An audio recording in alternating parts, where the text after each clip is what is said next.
ചൊല്ലിടാം. നാരായണ ഹരേ നാരായണ. നന്മ വരുത്തുവാൻ പ്രാർത്ഥിച്ചു ചൊല്ലിടാം. നാരായണ ഹരേ നാരായണ. നാരായണ ഹരേ നാരായണ ഹരേ.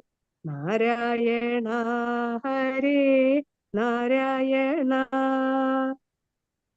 ഭൂവിൽ സമാധാനം കാക്ഷിച്ചു ചൊല്ലിടാം. നാരായണ ഹരേ നാരായണ. രോഗങ്ങളൊക്കെ നശിക്കുവാൻ ചൊല്ലിടാം. നാരായണ ഹരേ നാരായണ. നാരായണ ഹരേ നാരായണ ഹരേ. നാരായണ ഹരേ നാരായണ. രോഗങ്ങളൊക്കെ പോറുക്കാനും ചൊല്ലിടാം. നാരായണ ഹരേ നാരായണ. കലിയുഗ പാപങ്ങൾ പോക്കുവാൻ ചൊല്ലിടാം. നാരായണ ഹരേ നാരായണ. നാരായണ ഹരേ നാരായണ ഹരേ. നാരായണ ഹരേ നാരായണ. ദുഃഖങ്ങളൊക്കെ അകറ്റുവാൻ ചൊല്ലിടാം. നാരായണ ഹരേ നാരായണ. ആകെ തളരുന്ന നേരത്തു ചൊല്ലിടാം. നാരായണ ഹരേ നാരായണ. നാരായണ ഹരേ നാരായണ ഹരേ. നാരായണ ഹരേ നാരായണ. എല്ലാരും കൈവിടും നേരത്തു ചൊല്ലിടാം. നാരായണ ഹരേ നാരായണ. എല്ലാം മറന്നു നമുക്കൊന്നു ചൊല്ലിടാം. നാരായണ ഹരേ നാരായണ. നാരായണ ഹരേ നാരായണ ഹരേ. നാരായണ ഹരേ നാരായണ. പാദാംബുജങ്ങൾ സ്മരിച്ചൊന്നു ചൊല്ലിടാം. നാരായണ ഹരേ നാരായണ. പ്രാണൻ വെടിയുന്ന നേരത്തു ചൊല്ലിടാം. നാരായണ ഹരേ നാരായണ. നാരായണ ഹരേ നാരായണ ഹരേ. നാരായണ ഹരേ നാരായണ. നാരായണ ഹരേ നാരായണ ഹരേ. നാരായണ ഹരേ നാരായണ. ഹരേ കൃഷ്ണ മാതാജി. ഹരേ കൃഷ്ണ മാതാജി. Thank you Mataji. ഹരേ കൃഷ്ണ. ഹരേ കൃഷ്ണ. ഹരേ കൃഷ്ണ വിഷ്ണുപ്രിയ മാതാജി. ഹരേ ഹരേ കൃഷ്ണ മാതാജി. ഹരേ ഹരേ കൃഷ്ണ. കൃഷ്ണ. നമുക്ക് തുടങ്ങാലോ മാതാജി? Okay correct. മാതാജി. ഹരേ ഹരേ കൃഷ്ണ. ഓം നമോ ഭഗവതേ വാസുദേവായ. ഓം നമോ ഭഗവതേ വാസുദേവായ. ഓം നമോ ഭഗവതേ വാസുദേവായ. ഓം അജ്ഞാനതിമിരാന്തസ്യ ജ്ഞാനാഞ്ജനശലാകയാ ചക്ഷുരുന്മീലിതം യേന തസ്മൈ ശ്രീ ഗുരവേ നമഃ. ശ്രീ ചൈതന്യമനോഭീഷ്ടം സ്ഥാപിതം യേന ഭൂതലേ സ്വയം രൂപകഥാമഹ്യം ദദാതി സപദാന്തികം വന്ദേഹം ശ്രീഗുരു ശ്രീയുതാപദകമലം. ശ്രീഗുരുൻ വൈഷ്ണവാംശ്ച ശ്രീരൂപം സാഗ്രജാതം സഹഗണ രഘുനാഥാന്വിതം തം സജീവം സാദ്വൈതം സാവധൂതം പരിജനസഹിതം കൃഷ്ണ ചൈതന്യദേവം ശ്രീരാധാ കൃഷ്ണപാദാൻ സഹഗണ ലളിതാൻ ശ്രീ വിശാഖാന്വിതാൻ ച ഹേ കൃഷ്ണ കരുണാ സിന്ധോ ദീനബന്ധോ ജഗത്പദേ ഗോപേശ ഗോപികാകാന്ത രാധാകാന്ത നമസ്തുതേ. തപ്ത കാഞ്ചന ഗൗരാംഗീ രാധേ വൃന്ദാവനേശ്വരി വൃഷഭാനുസുതേ ദേവി പ്രണമാമി ഹരിപ്രിയേ.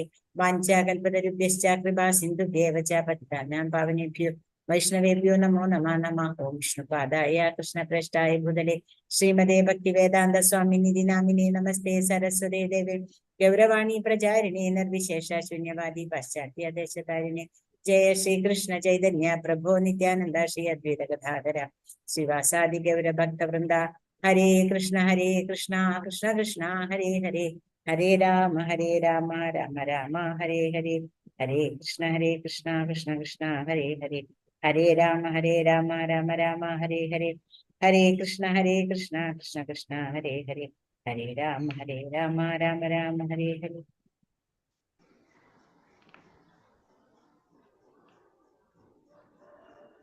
ഹരേ കൃഷ്ണ. ശ്രീ രാധാ ഗോവിന്ദ മന്ദിർ ഇസ്കോൺ ബാംഗ്ലൂരിന്റെ 18 ദിവസത്തെ ഭഗവത്ഗീതയിലേക്ക് എല്ലാവർക്കും സ്വാഗതം. ഹരേ കൃഷ്ണ. നമുക്ക് ഇന്നത്തെ 17ാമത്തെ അധ്യായമാണ് ദൈവാസുര വിഭാഗയോഗം. ശ്രദ്ധാവിഭാഗങ്ങൾ എന്നാണ് പ്രഭുപാദ പറയുന്നത്. അപ്പൊ ഈ ശ്രദ്ധാവിഭാഗത്തില് എന്തൊക്കെയാണ് പ്രഭുപാദ പറഞ്ഞിട്ടുള്ളതെന്ന് നമുക്ക് നോക്കാം. അപ്പൊ നമ്മൾ ഇതുവരെ മനസ്സിലാക്കി വന്നതിന്റെ പല ഗുണങ്ങളെ പറ്റി നമ്മൾ മനസ്സിലാക്കി വന്നതിൽ നിന്ന് ഇവിടെ അർജുനൻ കുറച്ച് സംശയങ്ങൾ ഭഗവാനോട് ചോദിക്കുകയാണ്. ഭഗവാനെ എങ്ങനെ, ഇപ്പൊ പലരും മനുഷ്യനെ ആരാധിക്കുന്നവരുണ്ട്, അല്ലെങ്കിൽ മനുഷ്യനെ തന്നെ ദൈവമായിട്ട് ആരാധിക്കുന്നുണ്ട്. നമുക്കറിയാം, പേരൊന്നും അറിയാണ്ട് തന്നെ നമുക്കറിയാം അല്ലെ. അപ്പൊ അങ്ങനെ മനുഷ്യരെ ദൈവമായിട്ട് ആരാധിക്കുന്നവര്, പിന്നെ ഭൂതപ്രേത പിശാചുക്കളെ ആരാധിക്കുന്നവര്, അപ്പൊ അങ്ങനെ കുറെ അധികം ആൾക്കാരുണ്ട്. പക്ഷെ അത് അവരുടെ വിശ്വാസമാണ്. അപ്പൊ ഭഗവാൻ എപ്പോഴും പറയാറില്ലേ, വിശ്വാസമാണ് ഏറ്റവും ആവശ്യം. അപ്പൊ വിശ്വസിച്ചാൽ വിശ്വസിക്കുന്നത് പോലെ എന്ന് പറയുമ്പോൾ അത് അവരെ എങ്ങനെ ബാധിക്കും? പിന്നെ അവര് ശാസ്ത്രാനുസരണം അല്ലാണ്ട്, അല്ലെങ്കിൽ ശാസ്ത്രത്തിന്റെ അല്ലാത്ത ചില കാര്യങ്ങള് അവര് വളരെ വളരെ ക്ലിയർ, ചില ആൾക്കാർ കുറെ കാര്യങ്ങള് നമ്മൾ ആചാരങ്ങള് എന്ന് പറഞ്ഞിട്ട് കുറെ അധികം കാര്യങ്ങൾ ചെയ്യുന്നുണ്ട്. അപ്പൊ അതെല്ലാം അവരെ എങ്ങനെ ബാധിക്കും? പിന്നെ ഒരു യഥാർത്ഥ ജ്ഞാനി, അതായത് ഇപ്പൊ ഇതെല്ലാം അവര് ശരിക്കും ഫോളോ ചെയ്യണ ഭയങ്കര ഭക്തന്മാരായിട്ടൊക്കെ ഇരിക്കുമ്പോ അങ്ങനെയുള്ള ആൾക്കാരെ ഇതെല്ലാം എങ്ങനെ ബാധിക്കും? അപ്പൊ ഏതെങ്കിലും ഒരു വിശ്വാസം, അതിപ്പോ ഈശ്വരനെയോ അല്ലെങ്കിൽ മനുഷ്യനെയോ ദേവനെയോ ആരെങ്കിലും ഒക്കെ ആയാലും മതിയോ? അവരുടെയൊക്കെ പ്രയത്നത്തിന് സാഫല്യമുണ്ടോ? അവർക്കൊക്കെ അതിനുള്ള ഗുണങ്ങൾ കിട്ടുമോ എന്ന് അർജുനൻ ഭഗവാനോട് ചോദിക്കുകയാണ്. അപ്പൊ ഭഗവാൻ അതിന് വേണ്ട ഉത്തരങ്ങളാണ് ഇനി ഓരോന്നോരോന്നായിട്ട് പറയാൻ പോകുന്നത്. അപ്പൊ നമുക്ക് നോക്കാം എന്തൊക്കെയാണെന്ന്. ഹരേ കൃഷ്ണ.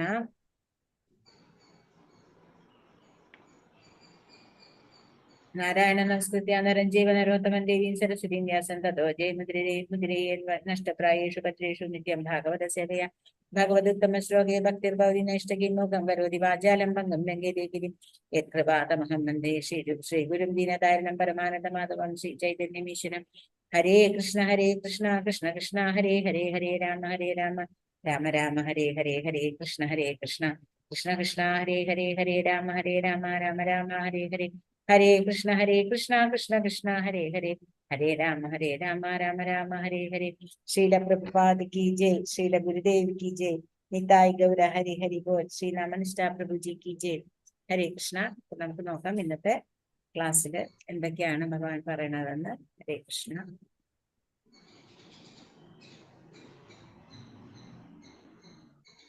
ഹരേ കൃഷ്ണ. മാതാജി കാണുന്നില്ലേ? കാണാം മാതാജി, കാണാം. ഹരേ കൃഷ്ണ.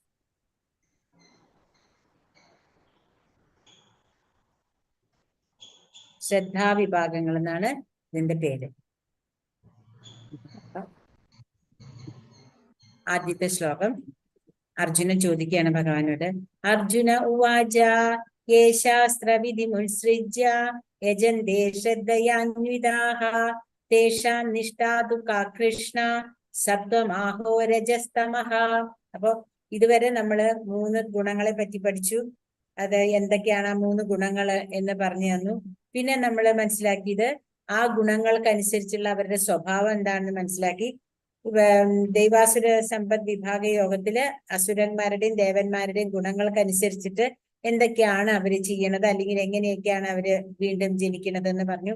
അപ്പൊ നമ്മള് ഭഗവാന്റെ വിഭൂതികളെ പറ്റി മനസ്സിലാക്കി. അങ്ങനെ ഓരോന്നും നമ്മൾക്ക് ഭഗവാൻ പറഞ്ഞു തന്നിട്ട് ഇതിലാണ് ഭഗവാനോട് അർജുനൻ ചോദിക്കുകയാണ്, അല്ലയോ കൃഷ്ണ, ശാസ്ത്രവിധികളെ ഒന്നും പിന്തുടരാതെ തങ്ങളുടെ സ്വന്തം ഭാവനയനുസരിച്ചിട്ട് ആരാധന ചെയ്യുന്നവരുടെ സ്ഥിതി എന്താണ്? അപ്പൊ ഓരോരുത്തരും ഇപ്പൊ നമ്മളൊക്കെ പൊതുവായിട്ടുള്ള ഒരു ഇപ്പോഴത്തെ ജനറേഷൻ അല്ലെങ്കിൽ ഇപ്പോഴത്തെ ആളുകളുടെ പൊതുവായിട്ടുള്ള ഒരു ചിന്തയാണ്, നമ്മളിപ്പോ ഇതൊന്നും ചെയ്യേണ്ട ആവശ്യമില്ല, നമ്മുടെ മനസ്സിലാണ് ഈശ്വരൻ. അപ്പൊ നമ്മൾ അതിനനുസരിച്ചിട്ട് തന്നെ നമ്മൾ നല്ലത് മാത്രം ചെയ്താൽ പോരെ, അല്ലെങ്കിൽ ഞാൻ എന്താണോ ചെയ്യണത് അതാണ് എന്റെ മതം, അങ്ങനെ പറയുന്ന പലതരത്തിലുള്ള ആൾക്കാരെ നമ്മൾ കാണുന്നുണ്ട്. അപ്പോ ഇവിടെ അർജുനൻ അത് ചോദിക്കുകയാണ്, അങ്ങനെ ഭാവന അനുസരിച്ചിട്ട് ഓരോരുത്തരും ചെയ്യുകയാണെങ്കിൽ എന്തായിരിക്കും അവരുടെ സ്ഥിതി? അവര് ഈ ജന്മം മാത്രമേ ഉള്ളൂ എന്ന് ഉദ്ദേശിച്ചിട്ടാണ് നിരീശ്വരവാദികളായിട്ടുള്ള ആൾക്കാർ ഓരോന്നെല്ലാം ചെയ്യണത്. അപ്പോ അവരുടെ പാത പിന്തുടർന്ന് ശാസ്ത്രങ്ങളായിട്ടുള്ള കാര്യങ്ങളെ പിന്തുടരാനുള്ള മടി, അവർക്ക് അതിനെല്ലാം സമയം വേണമല്ലേ. അപ്പൊ ഇന്നത്തെ സമൂഹത്തില് ആ സമയം എന്നുള്ളതിനെ അവര് വേണ്ട എന്നുള്ള ഒരു തരത്തിലേക്ക് മാറ്റുകയാണ്.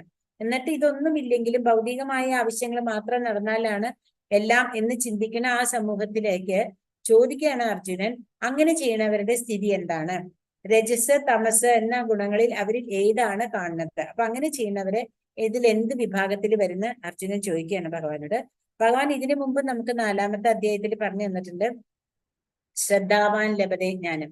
ശ്രദ്ധയുള്ള ആളുകൾക്ക് മാത്രമേ ഭഗവാന്റെ കാര്യത്തെ ജ്ഞാനം അറിയുള്ളൂ. ജ്ഞാനം എന്ന് പറയുന്നത്, ശരിയായ പരിപൂർണ ജ്ഞാനം എന്ന് പറയുന്നത് ഭഗവാനെ കുറിച്ചുള്ള അറിവും ഭഗവാന് ചെയ്യേണ്ട സേവനങ്ങളും എങ്ങനെയാണ് നമുക്ക് ഭഗവത് ധാമത്തിൽ എത്താം എന്നുള്ള കാര്യങ്ങൾ ഭഗവാൻ നമുക്ക് പറഞ്ഞു തന്നിരുന്നു. അതറിയണതാണ് ശരിയായ ജ്ഞാനം. അപ്പോ ആ ജ്ഞാനത്തിനല്ലാണ്ട് എന്റെ ഇഷ്ടത്തിന് ഞാൻ ചെയ്യണം അങ്ങനെയുള്ള ആ തരത്തിലുള്ള ആൾക്കാരെല്ലാം ഏത് തരത്തിലുള്ളതിൽ വരും? അതായത് നമ്മൾ 3 ഗുണങ്ങളെ പറ്റി മനസ്സിലാക്കി, സത്വം രജസ് തമസ്. അപ്പൊ ഇവിടെ പറയുന്നു, ഈ ഏത് ഗുണത്തിലാണ് ഇവരെ എല്ലാവരെയും കാണേണ്ടത്? 13-ാമത്തെ ശ്ലോകത്തിൽ മൂന്നാമത്തെ ശ്ലോകത്തിൽ പറയാണ്, സത്വാനുരൂപ സർവസ്യ ശ്രദ്ധാ ഭവതി ഭാരത ശ്രദ്ധാമയോയം പുരുഷോ യോഷയശ്ചദ്രസ ഏവ സഹ. വ്യത്യസ്തമായ പ്രകൃതി ഗുണങ്ങളിൽ സ്ഥിതി ചെയ്യുന്നതിനനുസരിച്ചിട്ട് അല്ലയോ ഭരതശ്രേഷ്ഠ, ഓരോ വ്യക്തിയും ഓരോ തരത്തിലുള്ള വിശ്വാസത്തെ വളർത്തിയെടുക്കുന്നു.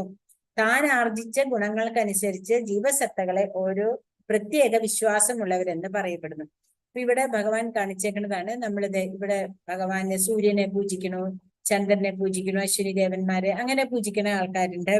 പിന്നെന്താ, ഈ നമ്മളെന്താ പറയുക, ഇതൊക്കെ ശവകുടീരങ്ങളിൽ പോയിട്ടല്ലേ അർച്ചനയും പുഷ്പവും പൂവള് ഒക്കെ വെച്ച് അങ്ങനെ ചെയ്യുന്ന ആൾക്കാരുണ്ട്.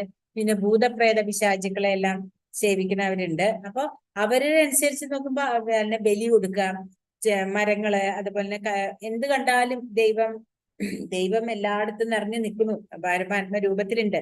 പക്ഷെ അതിനനുസരിച്ചിട്ടുള്ള കാര്യങ്ങളിലാണ് നമ്മൾ ചെയ്യേണ്ടത്. അല്ലാണ്ട് നമ്മുടെ മനസ്സിന് തോന്നി അല്ലെങ്കിൽ എനിക്കിതാണ് ശരി എന്ന് തോന്നിയത് ഞാൻ ചെയ്യണതല്ല ശരി.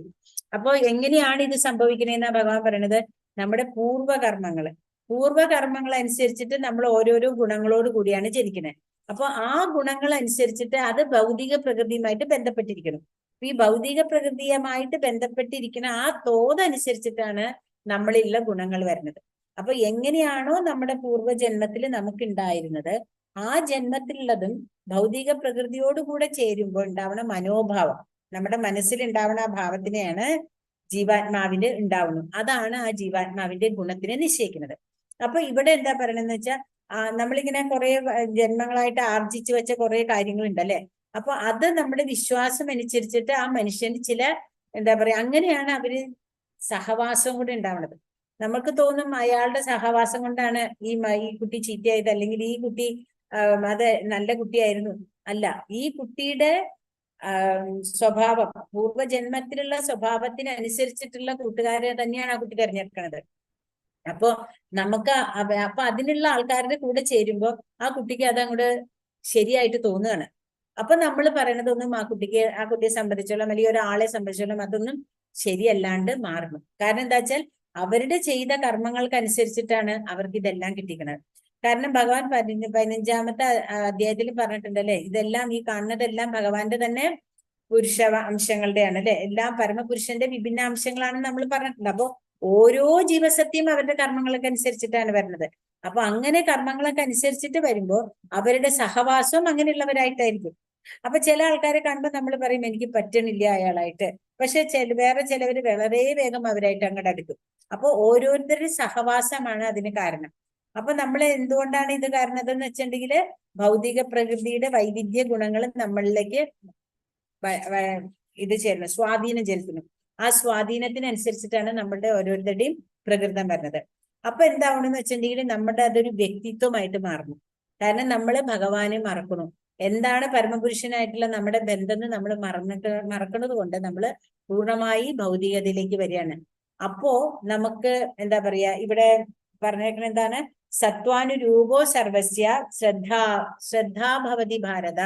അപ്പൊ ഇവിടെ ഭഗവാൻ പറയുന്നുണ്ട് വിശ്വാസം, അതായത് ശ്രദ്ധയാണ്, അതിൽ നിന്നാണ് ഗുണങ്ങളെല്ലാം ഉണ്ടാവുന്നത്. അപ്പൊ നമ്മുടെ ഗുണത്തില് മൗലികമായ സത്വഗുണത്തിലുള്ള നിന്നാണ് ഉത്ഭവിക്കുന്നുണ്ടെങ്കിൽ അയാളുടെ സ്വഭാവം സത്വഗുണമുള്ളതായിരിക്കും. അതേസമയം മലിനീകൃതമായ ചിന്തകളോടുകൂടി ആണെങ്കിൽ രജോ ഗുണം, വളരെ താഴ്ന്ന ചിന്തകളാണെങ്കിൽ തമോ ഗുണം. അപ്പോ അത് വരാൻ കാരണം ഇപ്പൊ നമ്മൾ മനസ്സിലാക്കണില്ലേ, ഇപ്പൊ എന്താ പറയാ, ഓരോരുത്തരുടെ ഹൃദയത്തിലെ മാലിന്യം അനുസരിച്ചിട്ടാണ് നമ്മളിപ്പോ പലയിടത്തും നമ്മൾ കേൾക്കുന്ന ഒരു സംഭവമാണ് കൺവേർഷൻ. എന്തുകൊണ്ട് അവരെല്ലാം അട്രാക്ഷൻ ആവണമെന്ന് വെച്ചാൽ അവരുടെ മനസ്സിലെ ഗുണം അതാണ്. അപ്പൊ അവർക്ക് അതിലേക്ക് അവർ അട്രാക്റ്റഡ് ആയി പോകുമ്പോ അതിന്റെ ഗുണത്തിനനുസരിച്ചിട്ടാണ് അവർ പോണതെന്നാണ് അതിന്റെ അർത്ഥം. അപ്പോ ആ ഗുണങ്ങളൊക്കെ നമ്മുടെ മനസ്സിൽ വരാൻ കാരണം നമ്മുടെ പൂർവ്വജന്മത്തിലുള്ള ആർജിച്ചിട്ടുള്ള നമ്മുടെ കർമ്മത്തിന്റെ ബലാണ്. 4ാമത്തെ ശ്ലോകം നോക്കാം. യജന്തേ സ്വാത്വികാ ദേവാൻ യക്ഷരക്ഷാംസി രാജസാഹ പ്രേതാൻ ഭൂതഗണാംശ്ചാന്യേ യജന്തേ താമസാ ജനാഹ. ഇവിടെ ഓരോരുത്തരുടെ ഗുണങ്ങളെ പറ്റി കാണിച്ചേക്കാണ്. ഇവിടെ കണ്ടോ, ഈ സത്വഗുണത്തിലുള്ള ആൾക്കാര് ദേവന്മാരെ പൂജിക്കുന്നു. ബ്രഹ്മാവ്, ശിവൻ, ഇന്ദ്രൻ, ചന്ദ്രൻ, സൂര്യൻ, അങ്ങനെയുള്ള ആൾക്കാരെ എല്ലാവരെയും സത്വഗുണത്തിലുള്ള ആൾക്കാരെ പൂജിക്കുന്നു. എന്നാൽ രജോ ഗുണത്തിലുള്ളവരെ ആരെയാ പൂജിക്കണേ? ഓരോ മനുഷ്യനെ തന്നെ ദേവനാക്കി ഇരുത്തിയിട്ട്, അല്ലെങ്കിൽ ഓരോ മനുഷ്യന്റെ എന്തെങ്കിലുമൊക്കെ അവർക്ക് പ്രത്യേകതകൾ കാണും, പക്ഷെ അവരെ ദേവനാക്കിയിട്ട് അവരെ പിന്തുടരുന്നു. അത് രാജസ ഗുണത്തിൽ പെടും. തമോ ഗുണത്തിൽ വരുന്നത് എങ്ങനെയാ? ചില ആൾക്കാര് എന്താ പറയാ, ഈ ഭൂതപ്രേത പിശാചുക്കള്, അതുപോലെ ശവകുടീരങ്ങള്, അങ്ങനെയുള്ള സ്ഥലത്തെല്ലാം ചെയ്യണത് തമോ ഗുണത്തിന്റെ ലക്ഷണമാണ്. 5-6 ശ്ലോകം 5-6 കാണിച്ചിട്ടുണ്ട് അല്ലെ. ഓരോരുത്തരുടെ അവരവരുടെ ആ ഗുണങ്ങളാണ് ഈ കാണിക്കുന്നത്. ഞാൻ ശ്ലോകം വായിക്കാം. 5-6. അശാസ്ത്രവിഹിതം ഘോരം തപന്ത്യേ തപോജനാഹ ദംഭാഹങ്കാര സംയുക്ത കാമരാഗബലാന്വിതാഹ കർഷയന്ത ശരീരസ്ഥം ഭൂതഗ്രാമമചേതസഃ മാം ചൈവാന്ത ശരീരസ്ഥാൻ താൻ വിദ്യാസുര നിശ്ചയാൻ. കാമം, ആസക്തി എന്നിവയാൽ പ്രേരിതരായി അഹംഭാവത്തോടുകൂടി സ്വശരീരത്തിലെ ഭൗതിക മൂലകങ്ങളെയും ശരീരത്തിൽ കുടികൊള്ളുന്ന പരമാത്മാവിനെ തന്നെയും ദ്രോഹിച്ചുകൊണ്ട് ശാസ്ത്ര നിർദ്ദിഷ്ടമല്ലാത്ത കഠിന തപസ് അനുഷ്ഠിക്കുന്ന വിഡ്ഢികൾ അസുരന്മാരാണ്. ഇവിടെ പ്രഭുപാദ നമ്മളോട് പറയുന്നത് എന്താന്ന് വെച്ചാല്, ശാസ്ത്രത്തിൽ കൂടെ അല്ലാണ്ട് നമ്മൾ കണ്ടിട്ട് ഉപവാസങ്ങൾ അല്ലെ, പല കാര്യങ്ങളും നേടിയെടുക്കാൻ വേണ്ടി നമ്മൾ ഉപവാസങ്ങളും വ്രതങ്ങളും ഒക്കെ അനുഷ്ഠിക്കും. വ്രതത്തിലും കൂടുതലും നമ്മൾ കേട്ടിട്ടുള്ള ഒരു കാര്യമാണ് ഉപവാസം അല്ലെ. അപ്പൊ ഈ ഉപവാസം നമ്മൾക്ക് തന്നെ അറിയാം, നമ്മുടെ രാഷ്ട്രീയത്തിലുള്ള പലതരത്തിലുള്ള അതൊന്നും ശാസ്ത്രവിധി പ്രകാരമല്ല എന്നാണ് ഭഗവാൻ പറഞ്ഞിട്ടുള്ളത്. അതിന് ഭഗവാൻ പറയുന്നത് എന്താന്ന് വെച്ചാൽ അതൊക്കെ നമ്മുടെ ആസക്തിയാണ്, കാമം, ലോഭം. അപ്പൊ ആ ആസക്തി കൊണ്ടാണ് നമ്മൾക്ക് അങ്ങനെയൊക്കെ ചെയ്യാൻ പറ്റുന്നത്. അപ്പൊ എന്താണ്, അപ്പൊ നമുക്ക് അങ്ങനെ ചെയ്താൽ ഒരിക്കലും അത് നടന്നു കഴിഞ്ഞാൽ പിന്നെയും നമ്മൾ അങ്ങനെ ചെയ്യാണ്. അപ്പൊ അതിനവിടെ അഹംഭാവം വരികയാണ്. അവരെന്താ ചെയ്യണത്? സ്വശരീരത്തിലെ ഭൗതിക മൂല്യങ്ങളെയും ശരീരത്തിൽ കുടികൊള്ളുന്ന പരമാത്മാവിനെ തന്നെയും, പരമാത്മാവിനെ ഭഗവാൻ കഴിഞ്ഞ അധ്യായത്തിൽ പറയുന്നുണ്ട്, ആസുര സ്വഭാവമുള്ളവരെ അസുര യോനികളിൽ തന്നെ ജനിപ്പിക്കാൻ അല്ലെ, അസുര യോനികളിലേക്ക് വരുവാനായിട്ട് ഞാൻ നിർബന്ധിതനാകുന്നു എന്ന് ഭഗവാൻ പറഞ്ഞു അല്ലെ. അപ്പോ അങ്ങനെയും കൂടെ അവര് ചെയ്യിക്കുകയാണ് ചെയ്യുന്നത്. അപ്പൊ അവര് തിരിച്ചും എന്താവും? ഈ അസുര യോനികളിൽ കൂടെ തന്നെ വന്ന് വന്നിരിക്കും. ഇതൊന്നും ശാസ്ത്രത്തിലുള്ള യോഗ തപശ്ചര്യകളൊന്നും അല്ല നമ്മൾ ഈ കാണുന്നത്. ഇതെല്ലാം അവരവരുടെ ഇഷ്ടങ്ങൾക്കനുസരിച്ചിട്ട് ചെയ്യുന്ന ഓരോരോ ഇഷ്ടങ്ങളാണ്. ഇനി 17 ഭഗവാൻ ഇനി ഇവിടുന്ന് ഓരോരോ ഘട്ടമായിട്ടാണ് പറയുന്നത്. ആഹാരത്തിനെ പറ്റി, ദാനത്തിനെ പറ്റി, തപസ്സിനെ പറ്റി, പിന്നെ എന്താ പറയാ ഓരോ തപസ്, ദാനം, അത് എങ്ങനെയുള്ള തപസ്സുകളാണ് ഓരോരോ സാത്വികര് രാജസികള് ചെയ്യണത്. അതുപോലെ തന്നെ ആഹാരം, ഈ സാത്വിക രാജ തമോ ഗുണത്തിലുള്ളവർ എങ്ങനെയാണ് സ്വീകരിക്കുന്നത്, ദാനം, എന്താ പറയാ രജസ്. അപ്പൊ ആ 3 വിഭാഗത്തിലുള്ളവരും എങ്ങനെയാണ് ഇത് ഓരോന്ന് ചെയ്യണേന്നാണ് ഇവിടെ നിന്ന് അങ്ങോട്ട് ഭഗവാൻ പറയണത്. ഇതില് 7ാമത്തെ അധ്യായത്തിൽ പറയുന്നു, ആഹാര സത്വഭി സർവസ്യ ത്രിവിധോ ഭവതി പ്രിയ യജ്ഞസ്തപസ്തദാ ദാനം തേഷാം വേദമിമം ശൃണു. മനുഷ്യർക്ക് ഭക്ഷണ വിഷയത്തിൽ പോലും ഇഷ്ടാനിഷ്ടങ്ങൾ ഭൗതിക പ്രകൃതിയുടെ ത്രിഗുണങ്ങൾ അനുസരിച്ചിട്ടായിരിക്കും. അപ്പോ നമ്മള് കഴിക്കുന്ന ഭക്ഷണം നമുക്ക് മനസ്സിലാക്കാം നമ്മൾ ഏത് ഗുണത്തിൽ പെട്ടതാണ്. അതാണ് ഭഗവാൻ ഇവിടെ പറയുന്നത്. ത്രിഗുണങ്ങള് നമ്മുടെ മേലുള്ള സ്വാധീനം അനുസരിച്ചിട്ടാണ് നമ്മൾ കഴിക്കുന്ന ഭക്ഷണങ്ങള്. യജ്ഞങ്ങള്, തപസ്, ദാനം എന്നിവയുടെ കാര്യത്തിലും അങ്ങനെ തന്നെ. അപ്പോ ഭഗവാൻ നമ്മള് നേരത്തെ പറഞ്ഞ പോലെ യജ്ഞം എന്താണ്, യജ്ഞം ഓരോരുത്തർ ചെയ്യുന്ന യജ്ഞങ്ങള്, ഓരോരുത്തർ ചെയ്യുന്ന തപസ്സുകള്, ഓരോരുത്തർ ചെയ്യുന്ന ദാനം, അപ്പൊ ഇതിനെ പറ്റി എല്ലാ വ്യത്യാസങ്ങളും കേട്ടുകൊള്ളൂ എന്ന് അർജുനനോട് പറയാണ്. അപ്പൊ ഓരോ ഗുണം, സത്വഗുണത്തിലുള്ളവരുടെ യജ്ഞം, സത്വഗുണത്തിലുള്ളവരുടെ ദാനം, സത്വഗുണത്തിലുള്ളവരുടെ തപസ്, ഇതിനെ പറ്റിയെല്ലാം ഭഗവാൻ പറയുന്നു. 8ാമത്തെ ശ്ലോകം, ആയുസ്സത്വബലാരോഗ്യ സുഖപ്രീതി വിവർധനാഹ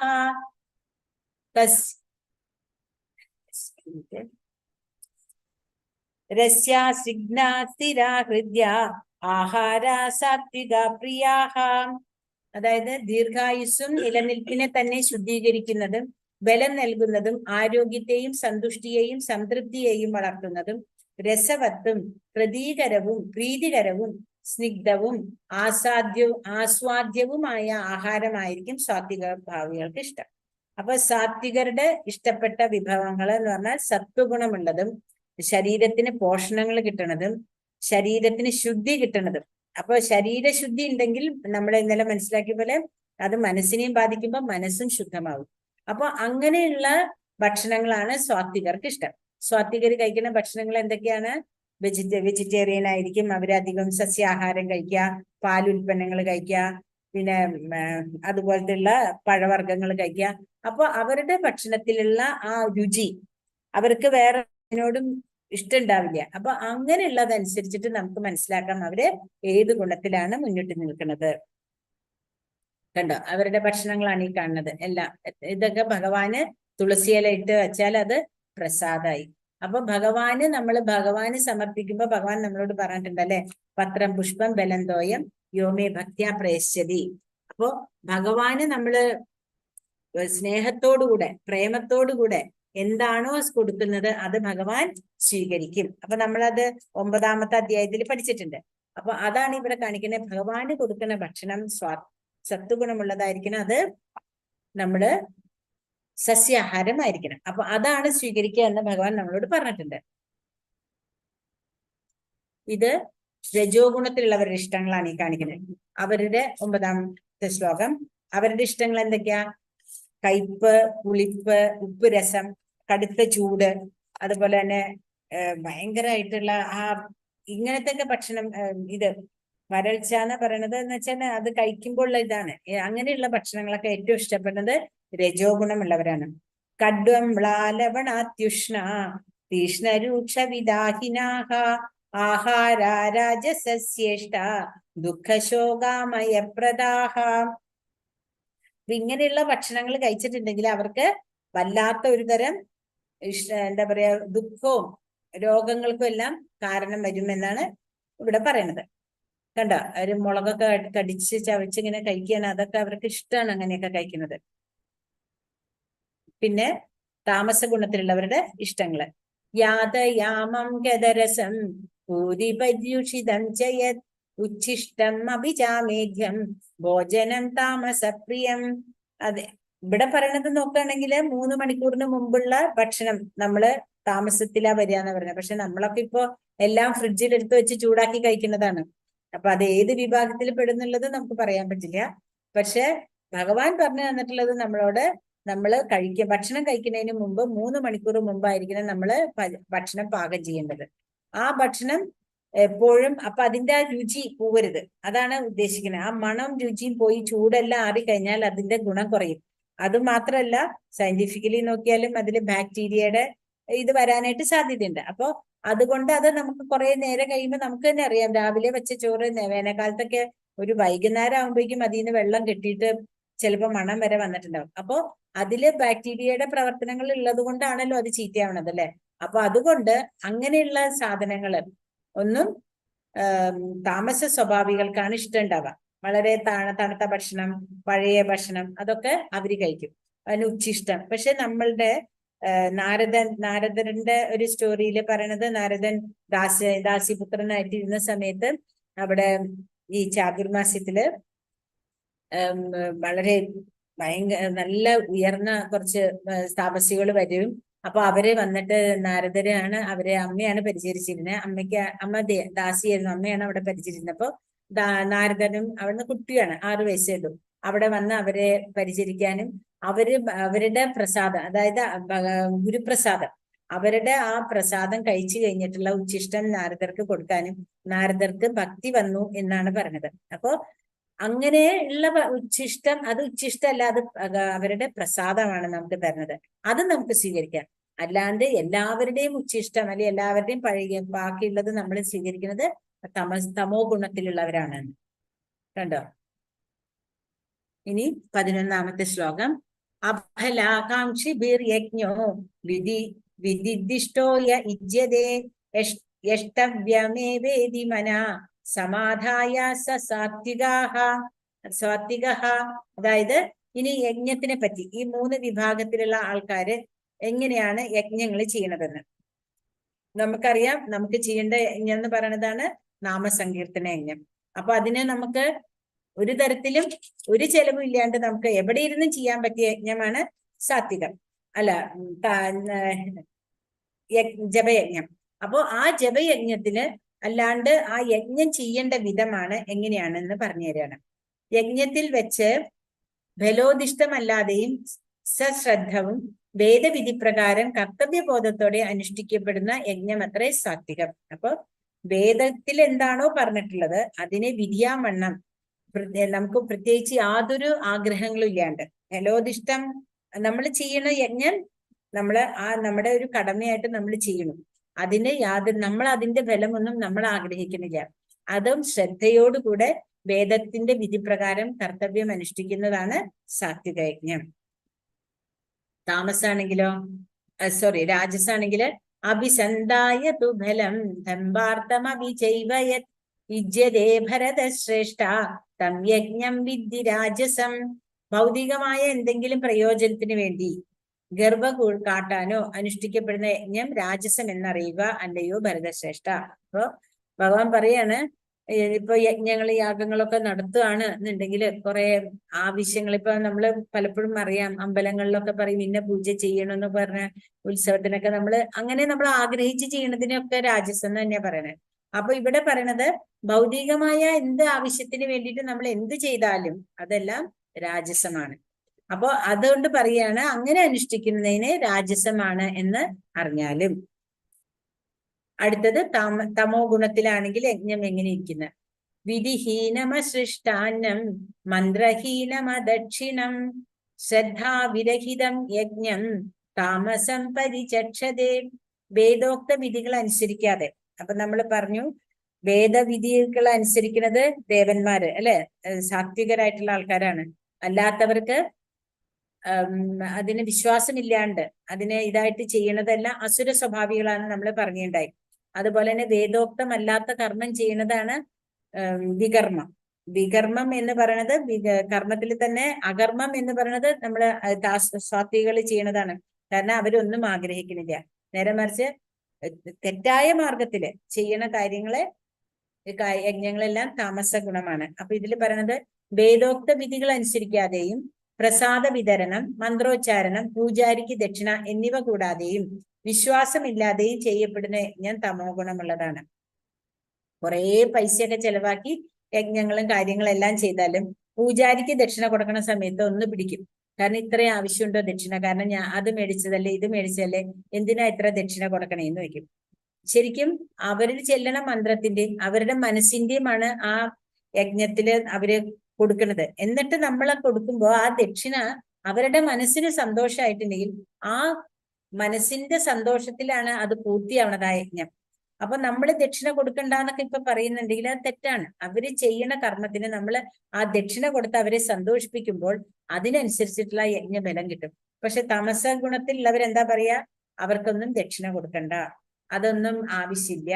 അതുപോലെ തന്നെ പ്രസാദ വിതരണം, അത് വിധികൾ അനുസരിക്കാണ്ട് എന്തെങ്കിലുമൊക്കെ മേടിച്ച് എന്തെങ്കിലുമൊക്കെ കൊടുക്കുക, അങ്ങനെയൊന്നുമല്ല. വിധികൾ അനുസരിക്കാതെയും പ്രസാദ വിതരണം, മന്ത്രോച്ചാരണം, അപ്പൊ എങ്ങനെ പ്രസാദ വിതരണം അത്രയും ഭംഗിയായിട്ടൊക്കെ ചെയ്യേണ്ട കാര്യങ്ങളാണ്. അപ്പൊ വിശ്വാസം ഇല്ലാണ്ട് ചെയ്യണതൊക്കെ തമോ ഗുണത്തിലുള്ളതാണ്. ഇവിടെ 14 പറയുന്നു ശ്ലോകം. ദേവദ്വിജഗുരു പ്രാജ്ഞ പൂജനം ശൗചമാർജവം ബ്രഹ്മചര്യ ഹിംസാച ശരീരം തപ ഉച്യതേ. ഇനി ഇവിടുന്ന് തപസ്സിനെ പറ്റി പറയാണ്. ഒരു സാത്വികനായിട്ടുള്ള ആള് 3 തരത്തിലുള്ള തപസ്സാണ്: ശരീരം, വാക്ക്, മനസ്സ്. അപ്പൊ ശരീരം കൊണ്ടുള്ള തപസ്സിനെ പറ്റിയാണ് ഈ ഒരു ശ്ലോകത്തിൽ പറയുന്നത്. അദ്ദേഹം എങ്ങനെയായിരിക്കും?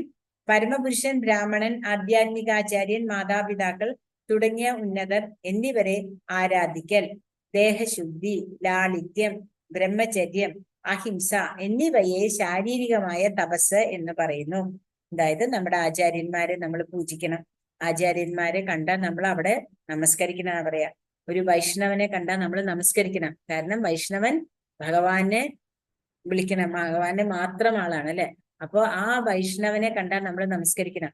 അതേപോലെ തന്നെ നമ്മുടെ മുതിർന്ന ആൾക്കാരെ കണ്ടാല് അവരെ നമ്മൾ നമസ്കരിക്കുക. മാതാപിതാക്കളെ കണ്ടാൽ നമസ്കരിക്കുക. ആധ്യാത്മിക ആചാര്യൻ, നമ്മുടെ ഗുരുക്കന്മാരെ കണ്ടാൽ നമ്മൾ നമസ്കരിക്കണം.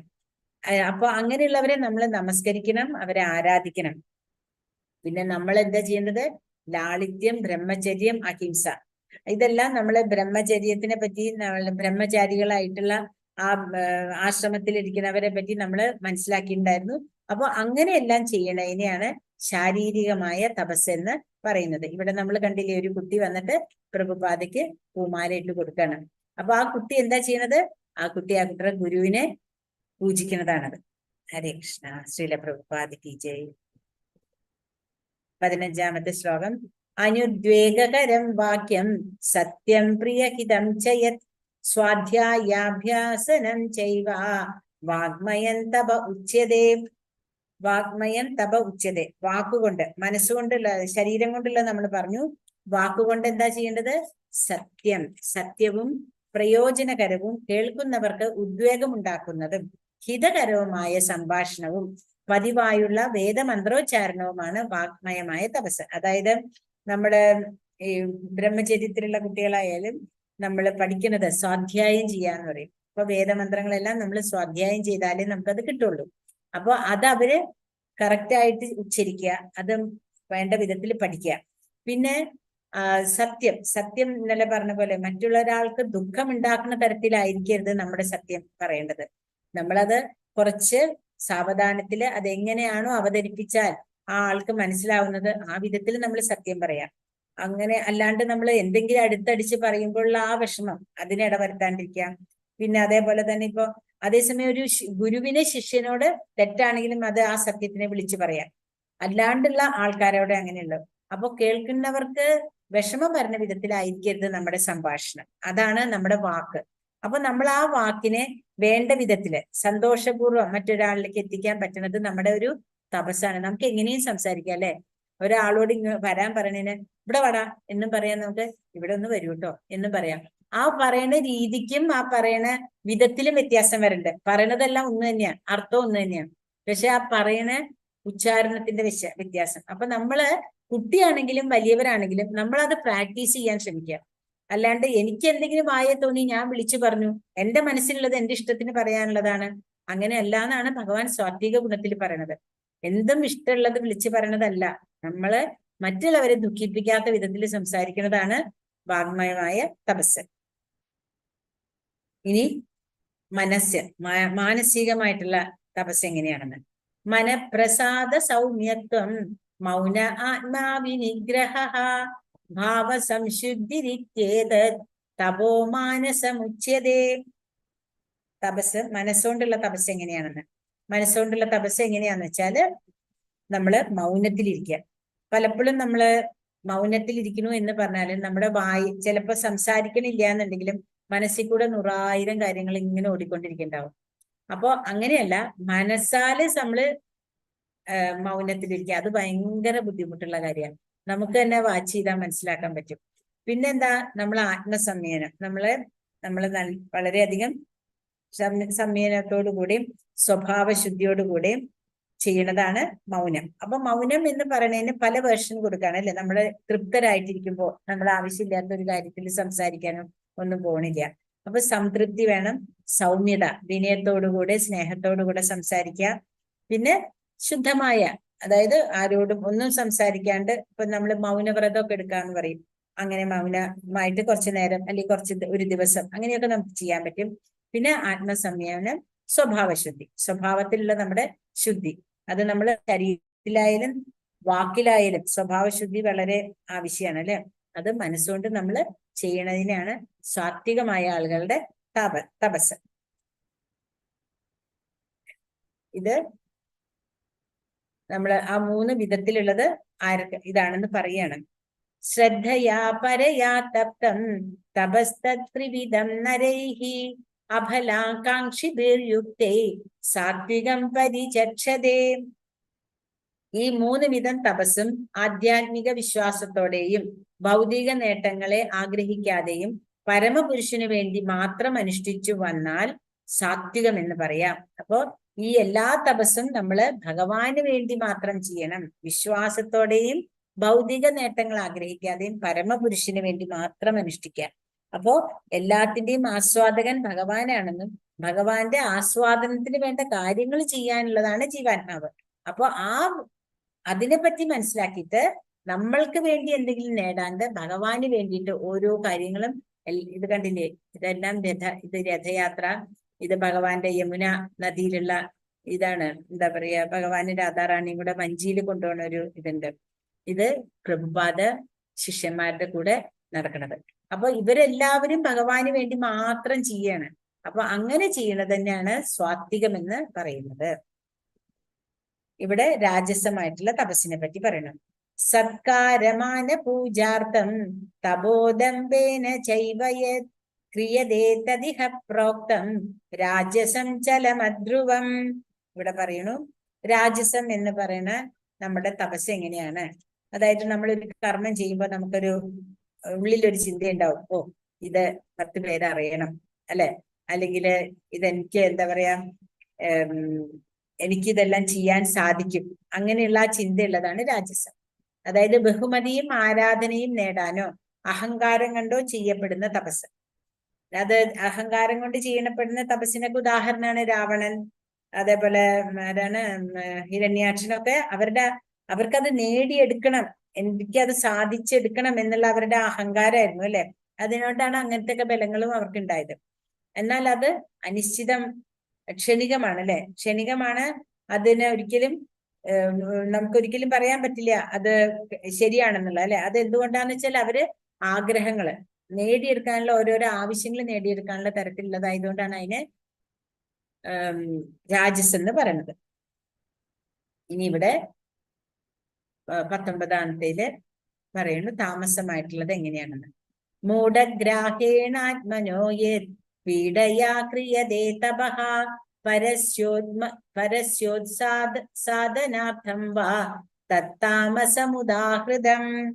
മൂഢബുദ്ധി മൂലം, അതായത് എന്താണ് ചെയ്യേണ്ടതെന്നോ എങ്ങനെയാണ് ചെയ്യേണ്ടതെന്നോ അറിയാണ്ട് അവര് മൂഢബുദ്ധരായിട്ട് സ്വയം പീഡം അനുഭവിച്ച്, കാരണം വർഷങ്ങളായിട്ട് ഭക്ഷണമൊന്നും കഴിക്കാണ്ട് എല്ലും തോലും പോലെ, അത് തന്നെ നമ്മള് ഇതിലൊക്കെ കണ്ടിട്ടുണ്ടല്ലേ, നമ്മള് ഹിരണ്യാക്ഷന്റെയിലൊക്കെ ഭയങ്കരമായിട്ട് പഞ്ചാഗ്നിയിലൊക്കെ നിന്ന് തപസ് ചെയ്തു, അങ്ങനെയൊക്കെ നമ്മൾ കേട്ടിട്ടുണ്ട്. അതുപോലെ ഇന്നലെ ഭസ്മാസുരന്റെ കണ്ടു, നമ്മൾ തല വെട്ടാനായിട്ട് പോവാ, പിന്നെ എന്താ പറയാ, ഒരു തരത്തിൽ വെള്ളത്തിലിറങ്ങി തപസ് ചെയ്യുക, ശ്വാസം പിടിച്ച് തപസ് ചെയ്യുക, അങ്ങനെ കുറെ തരത്തിലുള്ളത് വിദ്യാമണ്ണം അല്ലാണ്ടുള്ള തപസ്.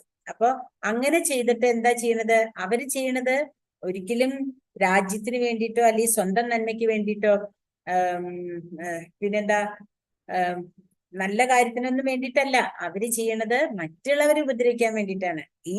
ഈ വിധത്തിലുള്ള എല്ലാ തപസ് ചെയ്ത് കിട്ടുന്ന ഓരോ അവരുടെ ഗുണങ്ങളും അല്ലെങ്കിൽ ഓരോ തരത്തിലുള്ള അവരുടെ സിദ്ധികളും അവരെന്തിനുപയോഗിക്കണു? മറ്റുള്ളവരെ ഉപദ്രവിക്കാൻ വേണ്ടിയിട്ട്. ഇപ്പൊ രാക്ഷസനായിട്ട് ഇപ്പൊ ഹിരണ്യകശിപു ഹിരണ്യാക്ഷനൊക്കെ എന്താ ചെയ്തത്? അവരുടെ തന്നെ ഗുണങ്ങളെ കൊണ്ട് അവര് മറ്റുള്ളവരെ അടിച്ചേൽപ്പിച്ചു. ഭഗവാനെ വിളിക്കാൻ പാടില്ല, ഭഗവാനെ പറ്റി സംസാരിക്കാൻ പാടില്ല, അല്ലെങ്കിൽ എന്റെ നാമം തന്നെ ജപിച്ചോളണം, ഞാനാണ് ദൈവം. കാരണം കുറെ സിദ്ധികളുണ്ട്. സിദ്ധികൾ ഉണ്ടായതുകൊണ്ട് ഭഗവാൻ ആവില്ല. ഭഗവാൻ നേരത്തെ പറഞ്ഞു അല്ലെ, മനുഷ്യരെ ദൈവമായിട്ട് ആരാധിക്കുന്നവര് മൂഢന്മാരാണ്, അവര് അസുര സ്വഭാവമുള്ളവരാണ്. ഇനി എത്ര വിശ്വാസം ഉണ്ടെന്ന് പറഞ്ഞാലും അവർക്ക് ഭഗവാൻ ഇത് കൊടുക്കണില്ല. അപ്പൊ ഇവിടെ അത് തന്നെയാ പറയണത്, അവര് സ്വയം മറ്റുള്ളവരെ ഉപദ്രവിക്കണം എന്ന് വിചാരിച്ചിട്ട് എന്ത് തരത്തിലുള്ള തപസ് ചെയ്താലും അത് തമോ ഗുണത്തിൽ വരുന്നു. 20ാമത്തെ ശ്ലോകം. ദാതവ്യം നിധി യദ്ധാനം ദീയതേനുപകാരിണേ ദേശേ കാലേ ച പാത്രേ ച തദ്ധാനം സാത്വികം സ്മൃതം. കർത്തവ്യം എന്ന ബോധത്തോടെയും പ്രതിഫലേച്ഛ കൂടാതെയും ഉചിതമായ സ്ഥലത്ത് വെച്ച് വേണ്ടുന്ന കാലത്ത് അർഹിക്കുന്ന വ്യക്തിക്ക് ചെയ്യപ്പെടുന്ന ദാനം സാത്വികമാണ്. നമ്മൾ ഇന്നലെ മനസ്സിലാക്കി ദാനം ചെയ്യേണ്ടത് എങ്ങനെയാണെന്ന്. ഏതെങ്കിലും തരത്തിലുള്ള ദാനം ചെയ്ത് ആ വ്യക്തി ദാനത്തിന് അർഹനല്ലെങ്കിൽ ആ ദാനം കൊടുത്ത വ്യക്തിക്കും അതിന്റെ ഫലം അനുഭവിക്കേണ്ടി വരും. അപ്പൊ ദാനം ചെയ്യണത് ഏറ്റവും വലിയ ദാനമാണ് ജ്ഞാനം. ജ്ഞാനം കൊടുത്താൽ അദ്ദേഹത്തിനെ പറ്റി മനസ്സിലാക്കാനും എന്താണ് ഈ സമൂഹത്തിൽ ചെയ്യേണ്ടതെന്ന് മനസ്സിലാക്കിയാൽ ആ ദാനത്തെ കൊണ്ട് നന്മ മാത്രമേ ചെയ്യുള്ളൂ. അവിടെ തെറ്റുകൾ ചെയ്യാനായിട്ട് ശ്രമിക്കില്ല. അപ്പൊ അങ്ങനെ ശ്രമിക്കാണ്ട് നമ്മുടെ സമൂഹത്തിൽ നമുക്കും നന്മ വരുന്ന വിധത്തിലുള്ളത് ആകെ കൃഷ്ണാവബോധം മാത്രമേ ഉള്ളൂ. കാരണം കൃഷ്ണാവബോധത്തിൽ ഒരിക്കലും ഒരു ആളെയും ദ്രോഹിക്കാനായിട്ട് പഠിപ്പിച്ചു കൊടുക്കണില്ല. ഒരു തരത്തിലുള്ള ചീത്ത കാര്യങ്ങളും പഠിപ്പിച്ചു തരുന്നില്ല. അതിലെല്ലാം വിധിയാവണ്ണം ശാസ്ത്രോചിതമായിട്ടുള്ള കാര്യങ്ങൾ ചെയ്യണം എന്ന് മാത്രമേ നമുക്ക് പറഞ്ഞു തരുന്നുള്ളൂ കൃഷ്ണാവബോധത്തില്. അപ്പോ നമ്മൾ കൊടുക്കേണ്ടത് എന്താണ്? ഇപ്പൊ ഒരു പ്രസന്റേഷൻ കൊടുക്കാൻ പറ്റിയതാണ്, നമുക്ക് ഭഗവത്ഗീത കൊടുക്കാം, ഭാഗവതം കൊടുക്കാം, പ്രഭുപാദയുടെ നിറയെ ബുക്കുകളുണ്ട്, അതിലേതെങ്കിലും ഒരെണ്ണം നമുക്ക് കൊടുക്കാം. അപ്പൊ എന്തുകൊണ്ടാന്ന് വെച്ചാൽ അജ്ഞാത സുഹൃതായിരിക്കും. ചിലപ്പോ ഇതിലൊന്നും ഇൻട്രസ്റ്റ് ഇല്ലാത്ത ഒരാളായിരിക്കും. കുറെ കഴിഞ്ഞപ്പോഴായിരിക്കും അയാൾക്ക് ആ പുസ്തകം കിട്ടി അതിലേക്ക് വായിക്കണം. അങ്ങനെ തോന്നുമ്പോൾ അയാൾക്ക് തോന്നുകയാണ് ഭഗവാനെ അറിയണം. ചിലപ്പോ നമ്മുടെ കയ്യിൽ വർഷങ്ങളായിട്ട് ഷെൽഫിൽ ഇരിക്കുന്നുണ്ടാവും ഭഗവത്ഗീത യഥാരൂപം എന്ന് പറഞ്ഞ പുസ്തകം. പക്ഷെ അതെടുത്ത് വായിക്കണം എന്നുണ്ടെങ്കിൽ ആ സമയം സന്ദർഭം എല്ലാം അദ്ദേഹത്തിന് അനുകൂലമായിട്ട് വരണം. അങ്ങനെ അദ്ദേഹത്തിന് അനുകൂലമായിട്ട് വന്നാൽ അദ്ദേഹം അറിയാണ്ട്, നമ്മൾ പോലും അറിയാണ്ട് ആ ചെയ്യുന്ന സുഹൃതം അല്ലെങ്കിൽ ഭഗവാനെ വിളിച്ചു കഴിഞ്ഞാൽ ആ കൊടുത്ത ആൾക്കും കൂടെ അതിന്റെ ഗുണം കിട്ടുകയാണ്. അപ്പൊ അങ്ങനെ നമ്മൾ ചെയ്യണ ദാനം എപ്പോഴും സ്വാത്വികമായിട്ടുള്ള ദാനമാണ്. ഇപ്പോ ഞാൻ അറിയണ ഒരു പ്രഭു പറഞ്ഞതാണ്, അദ്ദേഹത്തിന്റെ അറിയണ ഒരു ആൾക്ക് ഒരു പുസ്തകം പ്രഭുപാദയുടെ കിട്ടി. അപ്പൊ വർഷങ്ങളായിട്ട് അയാളുടെ കയ്യിൽ ആ പുസ്തകം ഇരിക്കേണ്ട, പക്ഷെ അയാൾ തുറന്നു നോക്കിയിരുന്നില്ല. പഠിച്ചു, ചെറിയ കുട്ടിയായിരുന്നപ്പോ കിട്ടിയില്ല. പഠിച്ചു ജോലിയൊക്കെ ആയി കഴിഞ്ഞ ഒരു ദിവസം അമ്മ ഷെൽഫിൽ നിന്നുള്ള പുസ്തകങ്ങളൊക്കെ വിൽക്കാനായിട്ട് എടുത്തു അത്രേ. പുസ്തകമൊക്കെ വിൽക്കാനായിട്ട് എടുത്തപ്പോൾ ഏറ്റവും മുകളിൽ ഇരുന്നത് ഈ പുസ്തകമാണ്. അപ്പോഴാണ് ആ കുട്ടിയുടെ, അപ്പോഴേക്കും ആ കുട്ടി കല്യാണമൊക്കെ കഴിഞ്ഞു, പ്രായമൊക്കെ ആയതാണ്.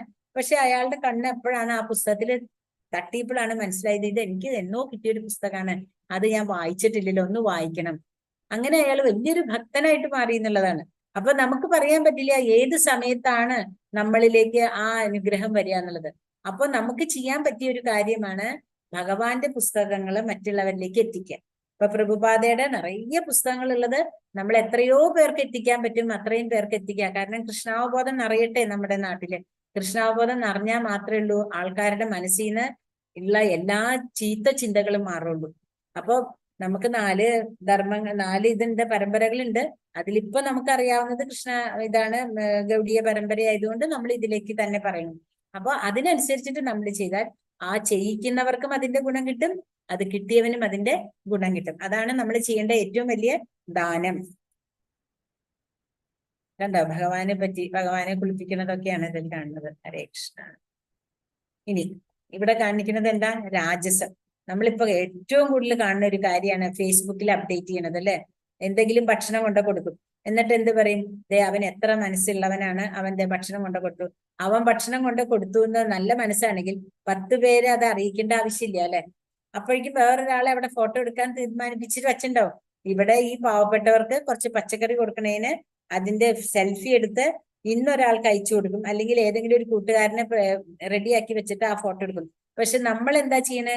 നമ്മൾ പോയിട്ട് ഇതിൽ ഓരോന്നിൽ ലൈക്ക് ഇടുമ്പോൾ അവനാണ് അതിന്റെ ഗുണം കിട്ടുന്നത്. നമ്മൾ ചെയ്യണത് ശരിയാണോ തെറ്റാണോ? അവൻ വീണ്ടും തെറ്റ് ചെയ്യാൻ നമ്മൾ പ്രേരിപ്പിക്കുക ചെയ്യണത്. അല്ലെങ്കിൽ നമ്മൾ അങ്ങനത്തെയൊക്കെ പോസ്റ്റുകൾ കാണുമ്പോൾ നമ്മൾ കൂടുതൽ നോക്കണത് അനുസരിച്ചിട്ട് അവർക്ക് ഇത് കാണും അല്ലെ. ഫേസ്ബുക്കിലൊക്കെ അങ്ങനെ ഉണ്ട്. നമ്മൾ കൂടുതൽ അതിലേക്ക് ഇറങ്ങുമ്പോൾ അവർക്ക് പൈസ കിട്ടും. അപ്പൊ അവർ വീണ്ടും വീണ്ടും തെറ്റുകൾ ചെയ്യും. അപ്പോൾ നേരിട്ടല്ലെങ്കിലും അതിനൊരു ഉത്തരവാദി നമ്മളും ആവുകയാണ്. അപ്പോൾ ഇങ്ങനെയുള്ളതിനൊന്ന് ഇരിക്കണമെങ്കിൽ നമ്മൾ അതിലേക്ക് ശ്രദ്ധിക്കരുത്. അത് രാജസമാണ്. അതായത് പ്രത്യുപകാരാർത്ഥം ഫലമുദ്ദിശ്യ വാ പുനഃ ദീയതേച്ച പരിക്ലിഷ്ടം തദ്ദാനം രാജസംസ്മൃതം. ഏതെങ്കിലും ഫലം ഉദ്ദേശിച്ചുകൊണ്ടോ പ്രത്യുപകാരം പ്രതീക്ഷിച്ചോ പൂർണ്ണ സമ്മതമില്ലാതെയോ നൽകപ്പെടുന്ന ദാനം രാജസമാണ്. അടുത്തത് താമസത്തിലുള്ള എങ്ങനെയാണെന്ന്. ദാനം അദേശകാലേ യദ്ദാന അപാത്രേഭ്യശ്ച ദീയതേ അസത്കൃതമവജ്ഞാതം തത്താമസമുദാഹൃതം. അതായത് ഉചിതമല്ലാത്ത കാലത്തും അവിശുദ്ധമായ സ്ഥലത്തും അനർഹരായവർക്കും നൽകപ്പെടുന്ന ദാനം ആദരം കൂടാതെയോ അവജ്ഞയോടെയോ നൽകപ്പെടുന്നത് താമസം എന്ന് പറയുന്നു. ഉചിതമല്ലാത്ത കാലത്ത് എന്ന് പറഞ്ഞാൽ ഇപ്പൊ നമുക്ക് ദാനം പലതരത്തിലും ചെയ്യാം അല്ലെ. ഇപ്പൊ ഭക്ഷണം കൊണ്ടായാലും വസ്ത്രം, ഭക്ഷണം, പൈസ എല്ലാം നമുക്ക് ദാനം ചെയ്യാം. എന്താ പറയാ, ചില കുട്ടികൾക്കൊക്കെ നമ്മൾ അറിയാണ്ട് പൈസ ഒക്കെ കൊടുത്താൽ അവര് മയക്കുമരുന്ന് ഇപ്പൊ നിറയെ ഉള്ളതാണ് അല്ലെ. അങ്ങനെ അല്ലെങ്കിൽ എന്താണ് പറയാ, ഒരാള് വളരെ വയ്യാണ്ട് വന്നു, എനിക്ക് എന്തെങ്കിലും പൈസ തരൂ, ഞാൻ കഴിച്ചിട്ടില്ല ആ ഭക്ഷണം എന്നൊക്കെ പറഞ്ഞിട്ടായിരിക്കും വരിക. പക്ഷെ നമ്മൾ ആ പൈസ കൊടുത്തിട്ട് അയാൾ പോയിട്ട് നേരെ മദ്യപിച്ചിട്ട് അയാള് ഉപദ്രവങ്ങൾ കാണിച്ചാൽ ആ മദ്യപാനത്തിന് അയാൾക്കുള്ള കൊടുത്ത പൈസയ്ക്ക് ഒരു ഉത്തരവാദി നമ്മളും കൂടിയാണ്. വേറെ പലരും കൊടുത്തിട്ടുണ്ടാവും, പക്ഷെ നമ്മളും അതിൽ ഉത്തരവാദിയാവാണ്. പിന്നെ അവിശുദ്ധമായ സ്ഥലത്ത്, ശുദ്ധമല്ലാണ്ടിരിക്കുന്ന സ്ഥലത്ത് എന്ന് പറഞ്ഞിട്ടുണ്ടെങ്കിൽ നമ്മള് അത് എങ്ങനെയാ പറയാ, ഈ ചില ആൾക്കാർക്ക് അർഹത ഉണ്ടാവില്ല, അങ്ങനെയുള്ള ചില സ്ഥലത്ത് വെച്ചിട്ട് നമ്മൾ ദാനം ചെയ്യും. അത് നമുക്കറിയാം അവർക്ക് അതിന് അർഹതയില്ല എന്ന് അറിഞ്ഞിട്ട് പോലും നമ്മൾ ആ ദാനം ചെയ്യുന്നത് തെറ്റ്. അതുപോലെ തന്നെ നമ്മൾ ദാനം ചെയ്യുമ്പോൾ ഭഗവാൻ നമുക്ക് തന്നിട്ടുള്ള ഒരു ചാൻസ് ആണിതല്ലേ. ഒരാൾക്ക് അയാളുടെ ആ സമയത്ത് നമുക്ക് എന്തെങ്കിലും ചെയ്യാൻ പറ്റുക എന്നുള്ളത്. അതിന് പകരം എന്റെ കയ്യിൽ കുറെ പൈസ ഉണ്ടായതുകൊണ്ട് ഞാൻ ചെയ്തു, അല്ലെങ്കിൽ നീ മേടിച്ചോ, നിനക്കൊന്നും ഇല്ലാത്തവനല്ലേ, അങ്ങനെ ചിന്തിച്ച് ചെയ്യണത് അജ്ഞാനമാണ്. ആ അജ്ഞാനത്തോടു കൂടെ ചെയ്യണതിന് അവജ്ഞതയോടുകൂടെ ചെയ്യാന്നാ പറയാ. അതിനെയും താമസം എന്നാണ്, അങ്ങനത്തെ ദാനത്തിനെ താമസം എന്ന് പറയുന്നു. ഇനി ഭഗവാൻ പറയാണ് ഓം തത് സത് എന്ന് പറഞ്ഞാൽ എന്താണ്. സൃഷ്ടിയുടെ ആരംഭം മുതൽക്കേ പരമമായ നിരപേക്ഷ തത്വത്തെ സൂചിപ്പിക്കാൻ വേണ്ടി ഉപയോഗിച്ചിരുന്ന 3 വാക്കുകളാണ് ഓം തത് സത് എന്നിവ. പ്രതീകാത്മകങ്ങളായ ഈ വാക്കുകൾ വേദോച്ചാരണത്തിലും യജ്ഞാനുഷ്ഠാനങ്ങളിലും ബ്രാഹ്മണൻ പരമപുരുഷന്റെ തൃപ്തിക്കും വേണ്ടി ഉരുവിട്ടു പോരുന്നു. നമ്മളൊക്കെ അറിയാം, ഏത് മന്ത്രം എടുത്താലും ഓം എന്നാ പറയാ. നമ്മൾ വിഭൂതി യോഗത്തിൽ പറഞ്ഞിട്ടുണ്ട് ഭഗവാൻ ഓം ഇത്യേകാക്ഷരം ബ്രഹ്മം അല്ലെ, അത് ഞാനാകുന്നു എന്ന് പറയുന്നുണ്ട്. അതേപോലെ തന്നെ ഭഗവാൻ 7ാമത്തെ അധ്യായത്തിൽ നമുക്ക് പറഞ്ഞു തരുന്നുണ്ട് പ്രണവമന്ത്രം ഭഗവാന്റെ തന്നെ ഒരു ഭൗതികമായിട്ട് നമ്മൾക്ക് അറിയാനായിട്ടുള്ള ഒരു വിഭൂതിയാണ്. അപ്പം പലയിടത്തായിട്ട് ഭഗവാൻ ഓൾറെഡി ഇത് പറഞ്ഞു കഴിഞ്ഞിട്ടുണ്ട്. അപ്പൊ നമുക്ക് ആ ശ്ലോകം നോക്കാം. ശ്ലോകം 23. ഓം തത്സത് ഇതി നിർദ്ദേശോ ബ്രഹ്മണസ്ത്രിവിദസ്മൃതഃ ബ്രാഹ്മണസ്തേന വേദാശ്ച യജ്ഞാശ്ച വിഹിതാ പുരാ. അപ്പോ സൃഷ്ടിയുടെ ആരംഭകാലം മുതൽക്കേ പരമമായ നിരപേക്ഷ തത്വത്തെ ഭഗവാനെ സൂചിപ്പിക്കാൻ വേണ്ടി ഉപയോഗിച്ചിരുന്ന വാക്കുകളാണ് ഓം തത് സത്. അപ്പോ ഇത് വേദോച്ചാരണ മന്ത്രങ്ങളിലും പിന്നെന്താ യജ്ഞാനുഷ്ഠാനങ്ങളിലും എല്ലായിടത്തും ഇത് ഉപയോഗിക്കും. ഓം തത് ഇത് ശ്രീമദ് ഭഗവത്ഗീതാസു ഉപനിഷത്സു നമ്മൾ പറയുന്നുണ്ടല്ലേ, അത് നമ്മൾ എന്തുകൊണ്ടാണ് ഭഗവാനെ സമർപ്പിക്കുകയാണ്. അപ്പൊ എല്ലാത്തിനും കാരണക്കാരൻ ഭഗവാനാണ്, എല്ലാം കാരണത്തിന് വേണ്ടിയിട്ട് ചെയ്യുന്നതും ഭഗവാന് വേണ്ടിയിട്ടാണ്. അപ്പൊ അതിനാണ് നമ്മൾ ഓം തത് സത് എന്ന് പറയുന്നത്. 24ാമത്തെ ശ്ലോകം. ഇനി അതിനെ പറ്റിയുള്ള വിവരണം പറയാണ്.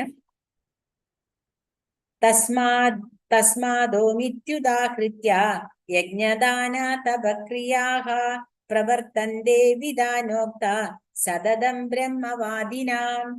അതുകൊണ്ട് വൈദിക നിയന്ത്രണം അനുസരിച്ച് യജ്ഞദാന തപസ്സുകൾ അനുഷ്ഠിക്കുന്ന അതീന്ദ്രിയവാദികൾ പരമപുരുഷനെ പ്രാപിക്കുന്നതിനായി എപ്പോഴും ഓം എന്ന വാക്കോട് കൂടിയാണ് എല്ലാം ആരംഭിക്കുന്നത്. അതീന്ദ്രിയവാദികള് ഭഗവാനെ എപ്പോഴും ഓം എന്ന് പറഞ്ഞിട്ടാണ് ആരംഭിക്കുക, അല്ലെ? അപ്പൊ ഭഗവാനെ നമ്മൾ മനസ്സിലാക്കാനായിട്ടുള്ള ആ ഭഗവാന്റെ ചൈതന്യം, ഇപ്പൊ ഏതൊരു മന്ത്രത്തിലും ഓം ചേർത്താൽ മാത്രമേ ആ മന്ത്രം പൂർണ്ണമാവുള്ളൂ. അപ്പോ എന്തിപ്പോ ഓം നമ ശിവായ നമ്മൾ ചെല്ലണ്ടല്ലേ, അതുപോലെ ഓം നാരായണായ, ഓം വാസുദേവായ. അപ്പൊ എല്ലാത്തിന്റെ മന്ത്രത്തിന്റെ മുമ്പിലും ഓം. അപ്പൊ ഓം ചേർത്തിട്ടാണ് നമ്മൾ എല്ലാ മന്ത്രം ചെല്ലുന്നതാണ് എപ്പോഴും നമ്മള് ആരംഭിക്കുന്നത്. വൈദിക അനുഷ്ഠാനങ്ങളെല്ലാം ആരംഭിക്കുന്നത് ഓമിൽ നിന്നാണ്. 25ാമത്തെ ശ്ലോകം. താദിത്യന്നാഭിസന്ധായ ഫലം യജ്ഞാതപക്രിയാഃ ദാനക്രിയാശ്ച വിവിധ ക്രിയന്തേ മോക്ഷകാംക്ഷിഭിഃ. ഫലോദ്ദേശം കൂടാതെ തത് എന്നുച്ചരിച്ചുകൊണ്ട് വേണം ഒരാൾ പലതരത്തിലുള്ള യജ്ഞങ്ങളും ദാനവും തപസ്സും ഒക്കെ ചെയ്യേണ്ടത്. ഭൗതിക ബന്ധങ്ങളിൽ നിന്നുള്ള മുക്തിയാണ് അങ്ങനെയുള്ള അതീന്ദ്രിയ പ്രവർത്തനങ്ങളുടെ ഉദ്ദേശം. അതായത് ഇതൊന്നും എന്റേതല്ല, ഇതെല്ലാം ഭഗവാന്റേതാണ്.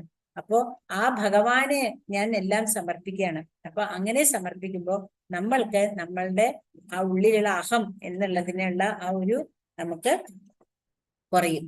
അപ്പൊ അതിനുദ്ദേശിച്ചിട്ട് പറയാണ്, ഒന്നും നമ്മൾ ആഗ്രഹിക്കാണ്ട് എല്ലാം ഭഗവാന് വേണ്ടിയിട്ട് തത് എന്ന് ഉച്ചരിച്ചുകൊണ്ട് വേണം ഒരാള് എന്ത് യജ്ഞം ചെയ്യുമ്പോഴും ചെയ്യേണ്ടത്.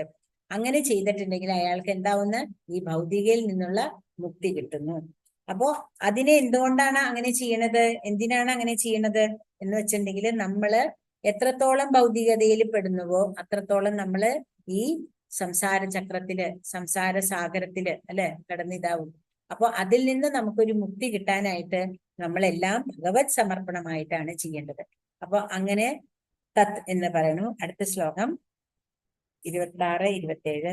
സദ്ഭാവേ സാധുഭാവേ ച സദിത്യേതത് പ്രയുജ്യതേ പ്രശസ്തേ കർമ്മണി തഥാ സച്ഛബ്ദ പാർത്ഥയുജ്യതേ യജ്ഞേ തപസി ദാനേ ച സ്ഥിതി സദിതി ചോച്യതേ കർമ്മ ചൈവ തദർത്ഥീയം സദിത്യേവാഭിധീയതേ. അല്ലയോ പാർത്ഥ, ഭഗവാൻ പറയാണ്, നിരപേക്ഷ തത്വമാണ് ഭക്തിപൂർവം ചെയ്യപ്പെടുന്ന യജ്ഞത്തിന്റെ ലക്ഷ്യം.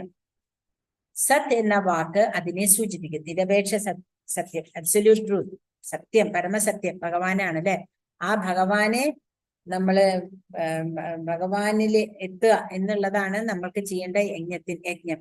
ആ യജ്ഞത്തിന്റെ ലക്ഷ്യം അതിനെയാണ് സത് എന്ന വാക്കുകൊണ്ട് സൂചിപ്പിക്കുന്നത്. അതായത് നമുക്ക് വിഹിതമായ ചില കർമ്മങ്ങളുണ്ട്. ആ കർമ്മങ്ങള് നമ്മള്, അതായത് നമ്മൾക്കറിയാം ഈ ഷോഡശ ഇതെന്ന് പറഞ്ഞ് കേട്ടല്ലേ, ഷോഡശ കർമ്മങ്ങള് അതായത് ഗർഭാധാനം മുതൽ മരണം വരെ ഉള്ളത്, അങ്ങനെ 16 കർമ്മങ്ങൾ. ഇതൊക്കെ നമ്മുടെ വേദങ്ങളിൽ ഉള്ളതാണ്.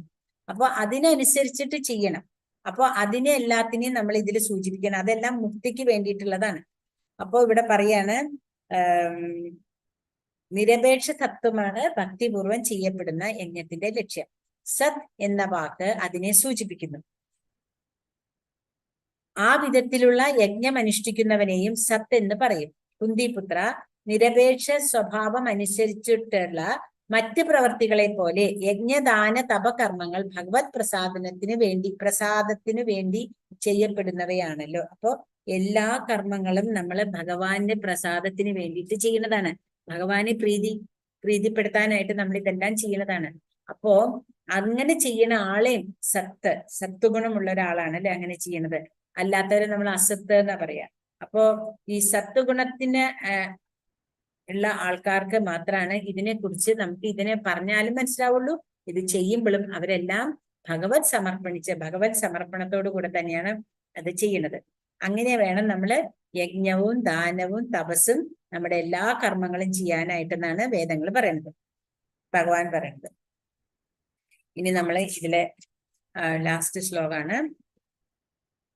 അശ്രദ്ധയാ ഹുദം ദത്തം തപസ്തപ്തം കൃതം ച യത് അസദിത്യുച്യതേ പാർത്ഥ നച തത്പ്രേത്യനോ ഇഹ. പരമപുരുഷനിൽ പൂർണ്ണ വിശ്വാസം കൂടാതെ ചെയ്യപ്പെടുന്ന യജ്ഞവും ദാനവും തപസ്സും അസത് എന്ന് പറയപ്പെടുന്നു. ഇപ്പൊ നേരത്തെ ഭഗവാൻ പറഞ്ഞു, ഭഗവാനെ ഉദ്ദേശിച്ചാണ് എല്ലാ കർമ്മങ്ങളും സത്താണ്. അതാണ് ഓം തത് സത്ത്. എന്നാൽ ഭഗവാന് നിഷിദ്ധമായിട്ട്, ഭഗവാന് അല്ലാണ്ട് നമ്മുടെ സ്വാർത്ഥ താല്പര്യങ്ങൾക്കായിട്ട് നമ്മൾ ചെയ്യണതിന് അസത്ത് എന്നാണ് പറയണത്, അല്ലെ? അസത് ഇത്യുച്യതേ പാർത്ഥ, അസത്ത് എന്ന് നമ്മൾ ഉച്ചരിക്കുന്നു. പരമപുരുഷനിൽ പൂർണ്ണ വിശ്വാസവും കൂടാതെ ചെയ്യുന്ന യജ്ഞവും ദാനവും തപസ്സും അസത്ത് എന്ന് പറയപ്പെടുന്നു. ക്ഷണീയങ്ങളായ അത്തരം കർമ്മങ്ങൾ ഇഹലോകത്തിലും പരലോകത്തിലും നിഷ്പ്രയോജനമാണ്. ഇപ്പൊ ഭഗവാൻ പറയണു, നിങ്ങൾ എന്ത് കർമ്മവും നിങ്ങളുടെ സ്വാർത്ഥ താല്പര്യത്തിനാണ് ചെയ്യുന്നുണ്ടെങ്കിൽ അതിന് ഒരു ലോകത്തിലും നിങ്ങൾക്ക് അതുകൊണ്ട് പ്രയോജനം ഉണ്ടാവില്ല. ഈ ലോകത്തിലും ഉണ്ടാവില്ല, അതായത് പരലോകത്തിലും നമുക്ക് ഉണ്ടാവില്ല. അപ്പൊ ഭഗവാൻ പറയണത്, എല്ലാം ഭഗവാനിൽ അർപ്പിച്ച് ചെയ്താൽ നമ്മൾ ചെയ്യുന്ന ഓരോ കർമ്മത്തിനും അതിൻ്റെതായ നല്ല ഫലങ്ങൾ കിട്ടും.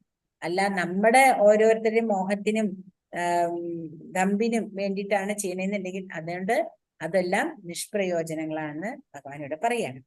ഹരേ കൃഷ്ണ കൃഷ്ണ കൃഷ്ണ ഹരേ ഹരേ, ഹരേ രാമ രാമ രാമ ഹരേ ഹരേ. ഇത് നമ്മുടെ ഗോലോക ചാർട്ട് കണ്ടതാണ്. ഇതിനെപ്പറ്റി ഒന്നും കൂടെ അറിയണമെന്നുണ്ടെങ്കിൽ പറയാം, അല്ലാന്നുണ്ടെങ്കിൽ നമുക്കിത് പറയണോ? ഹരേ കൃഷ്ണ പറയാം. അതെ, ഇത് നമ്മൾ കണ്ടില്ലേ, ഇവിടെയാണ് നമ്മള് ഗോലോക വൃന്ദാവനം, അല്ലെ? ഭഗവാന്റെ ഗോലോക വൃന്ദാവനത്തില് രാധാറാണിയും സഖിമാരും അഷ്ടസഖികളും ഭഗവാനും മഞ്ചരിമാരും എല്ലാവരും കൂടി ഉള്ളതാണ് ഈ ഗോലോക വൃന്ദാവനം. എന്ന് വലുതാക്കാൻ പറ്റുമെന്ന് നോക്കട്ടെ കേട്ടോ.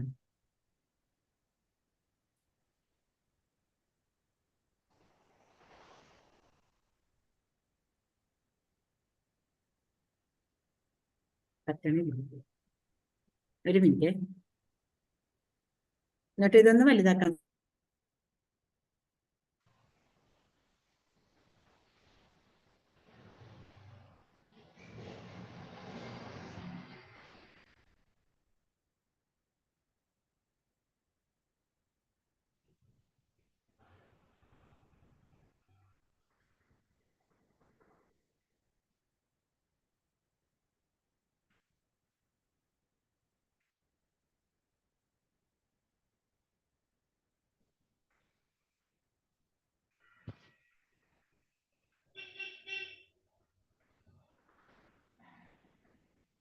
വലുതാക്കാൻ പറ്റുന്നില്ല.